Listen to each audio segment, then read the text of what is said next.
Hello दोस्तों, स्वागत है आपका अपने चैनल डीएनएस भारत न्यूज में। दोस्तों आज हम लेके आए हैं भोजपुरी इंडस्ट्री से एक सावन गीत।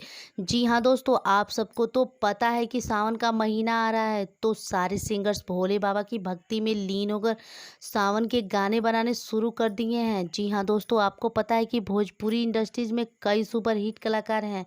जी हाँ, उन्हीं में से एक हैं गोलू गोल्ड, जिनके गाने भी सुपर डुपर हिट होते हैं।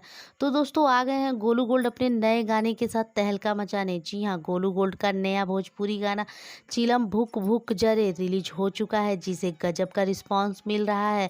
कल यानी 20 जुलाई को बेब म्यूजिक के ऑफिशियल यूट्यूब चैनल पर गोलू गोल्ड का नया गाना चिलम भुक भुक जरे रिलीज हुआ था, जिसे लोगों का बहुत प्यार मिला है। इस गाने ने पहले ही दिन में 1 लाख से व्यूज हासिल किए थे। इस गाने में गोलू गोल्ड भक्ति में लीन नजर आ रहे हैं, तो कई कलाकार चिलम पीते नजर आ रहे हैं। आपको बता दें कि इस गाने को लिखा है विकास यादव ने, जबकि म्यूजिक दिया है प्रभु विष्णुपुरी ने। गाने के डायरेक्टर नवीन कुमार सिंह हैं। तो दोस्तों आप सब इस गाने को एक बार ज़रूर सुने और अपना प्यार दें। और अगर हमारी खबर अच्छी लगी हो तो वीडियो को लाइक तथा शेयर ज़रूर करें। तब तक के लिए धन्यवाद।